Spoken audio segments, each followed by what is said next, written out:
यस क्षेत्रबाट यो पोहोर परार सालको चुनावमा यहाँबाट सांसद भएर जितेर जानुभएको अनि जितेर गएपछि सभामुख बन्नुभएको सम्माननीय सभामुखज्यूको धर्मपत्नी आदरणीय टीकादेवी बस्नेत घिमिरे आज यहाँ आउनुभएको छ।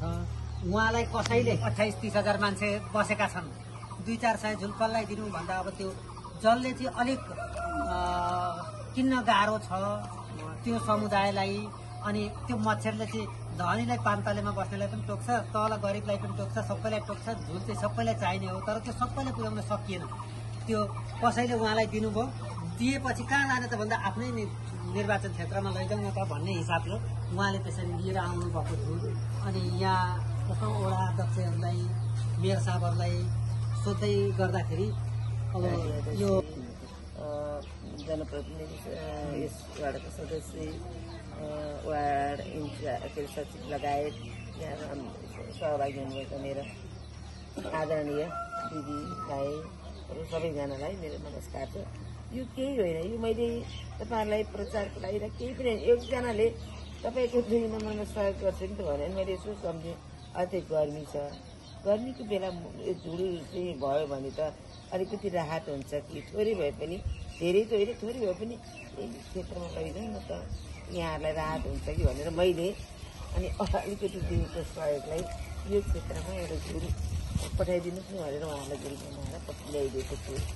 अब यहाँहरूलाई अब सके त प्रत्येक बेडलाई एउटा एउटा दिनुहुन्थ्यो, तर अब धेरै हामीसँग पनि छैन। जति छ त्यति यहाँले खुट्टा बुझाउनु होला, यहाँ हामी दिन्छौँ र 1-2 नपुगेको ठाउँमा कति पनि दिन्छौँ। अरू केही होइन, मैले प्रचार भन्दा यहाँहरूलाई अलिकति भए पनि सहयोग हुन्छ कि भनेर मात्रै लिएर आएको है। यसलाई कुनै अर्थमा पनि नलाउनु होला र यसो यहाँहरूलाई अलिकति थोरै पनि राहत हुन्छ कि हुन्छ।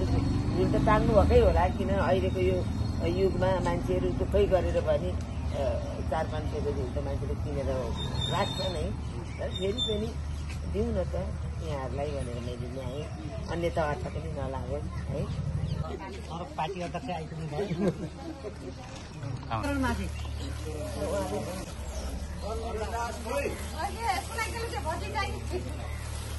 अरुण दास आउनुभयो, पल्टु राजवंशी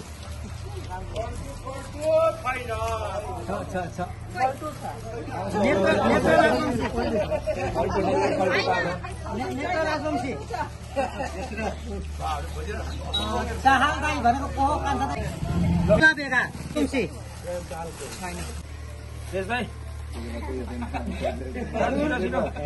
चक्रबहादुर श्रेष्ठ,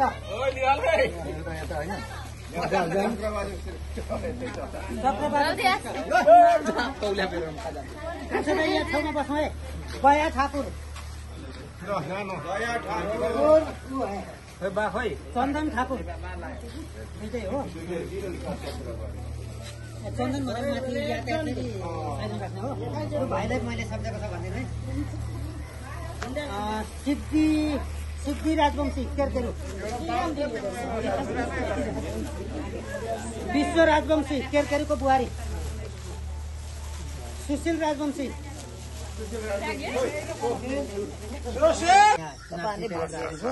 तपाईँहरूले भोट दिएर जितायौँ। ठाउँका मान्छेलाई सबैले नपुग्ने भएछ कि, अनि सबैले नपुग्ने हुँदा चाहिँ अलिक अब यो सुकुम्बासी बस्तीमा चाहिँ बाँडौँ न भनेर चाहिँ उहाँले नै त्यो राहत हुन्छ भनेर लिएर अब यहाँ यस्तो हुन्छ। यहाँ आज 10 उहाँको पनि मान्छे त भने सुनिल राजवंशी,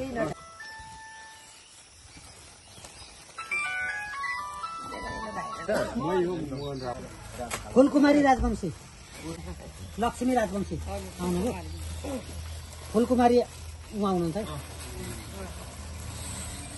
सुन्तला राजवंशी कि शकुन्तला?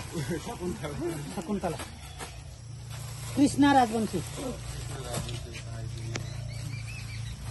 सन्तोष ऋषिदेव महाराज के नाम पो भन्नुभयो?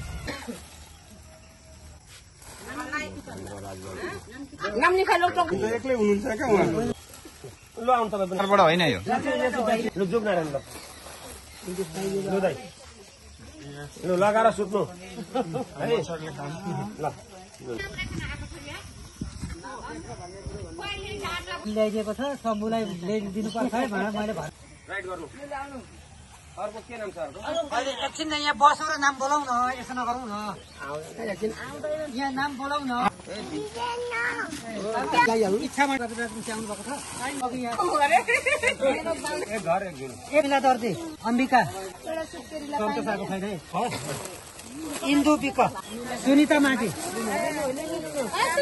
सुनिता आफूले जानु अर्को भन्नु मैले विश्वकर आज यस प्रगति नगर टोलमा हामी भेला भएका छौँ थोरै परिवारलाई मात्रै दिने गरी नेकपा एमालेका मिर्कामोड नगर अध्यक्ष आदरणीय सुभाष छेत्रीजीलाई म अनुरोध गर्छु गर्ने कुरामा चाहिँ हाम्रो पार्टीको प्रधानमन्त्री केपी शर्मा ओलीले यो चाहिँ ऐनै चेन्ज गर्नका लागि चाहिँ अध्यादेश ल्याउनु भयो त्यो अध्यादेशलाई केही अपोजिसनमा रहेका पार्टीहरूले त्यसपछि देउमाया रुचललाई मैले राजवंशी धीरेन राजवंशी धीरेन राजवंशीको ज्वाइँ निम कमला रम्तेल सुमन विश्वकर्मा यता सुशीला अमृत राई युवराज राई शिला मेचे धनबहादुर भुषाल थाहा नभएको सुब्बा बाजे रेखा सेन्चुरी अनि कौशिला भुषाल भुषाल बिना भुषाल